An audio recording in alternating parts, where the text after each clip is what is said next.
छतरपुर के गौरिहार थाना क्षेत्र के इलाके में पुष्पा नामक नाम अभी बहुत चर्चा में है। हम पिछले दिनों आई फिल्म पुष्पा राज की बात नहीं कर रहे जिसने बॉक्स ऑफिस पर धूम मचा दी थी, बल्कि हम बात कर रहे हैं छतरपुर में रेत उत्खनन करने वाली वैध कंपनी पुष्पा इंटरप्राइजेस की। पुष्पा इंटरप्राइजेस छतरपुर की विभिन्न रेत खदानों में खनन का काम करती है और इससे निकली हुई रेत को जो ट्रक उत्तर प्रदेश लेकर जाते हैं उनको एक बड़ी समस्या का सामना करना पड़ रहा है। समस्या ट्रक वालों की कहें या रेत के इस अवैध गोरख धंधे की, दोनों मिली जुली हैं।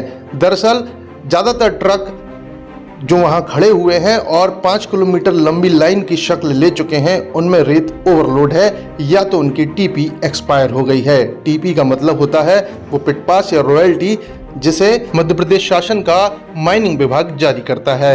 इस टीपी या रॉयल्टी के अनुसार गाड़ी भरने के समय से लेकर अगले कुछ घंटों के लिए ट्रकों द्वारा रेत के ट्रांसपोर्टेशन या यातायात की परमिशन होती है, लेकिन यदि इसकी टाइम लिमिट खत्म हो जाए तो फिर रेत अवैध मानी जाती है। और ऐसा ही हो रहा है गौरिहार क्षेत्र में खड़े 200 ट्रकों के साथ, क्योंकि गौरिहार के बाद मटौन थाना क्षेत्र का बॉर्डर लग जाता है जो उत्तर प्रदेश के बांदा जिले के अंतर्गत आता है। पिछले कुछ दिनों में मटौन थाना पुलिस और प्रशासन ने दर्जनों ट्रक जब्त कर लिए जो ओवरलोड थे या इनकी टीपी में गड़बड़ी पाई गई थी।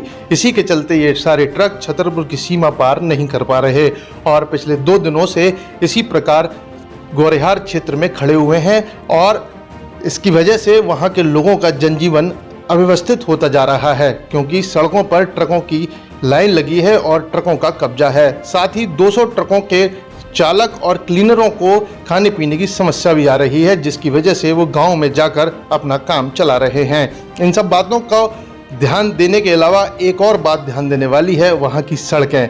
ये सड़कें जो मध्य प्रदेश शासन ने इसलिए बनवाई थी ताकि नियत लोड लेकर इससे गाड़ियां निकल सकें। ओवरलोड ट्रकों की वजह से सड़कों का हाल बहुत ज़्यादा खराब हो चुका है। आम जो लोगों को यहाँ पर काफ़ी तकलीफें हैं, जिसकी खबर हम पहले भी चला चुके हैं। अब बड़ा सवाल ये खड़ा हो गया है कि जिन ट्रकों की रॉयल्टी खत्म हो चुकी है या समय सीमा खत्म हो चुकी है, अब इस रेत का वो क्या करेंगे।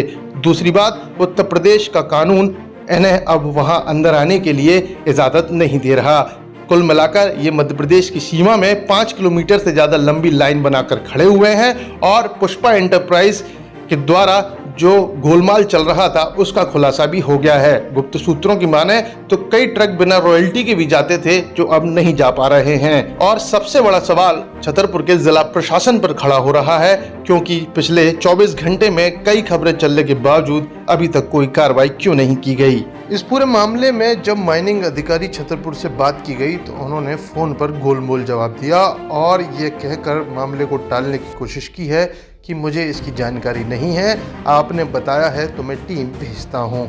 रॉयल्टी या टीपी की अवधि के विषय पर चर्चा की तो उन्होंने कहा कि वो तो वहीं जाकर पता चलेगा।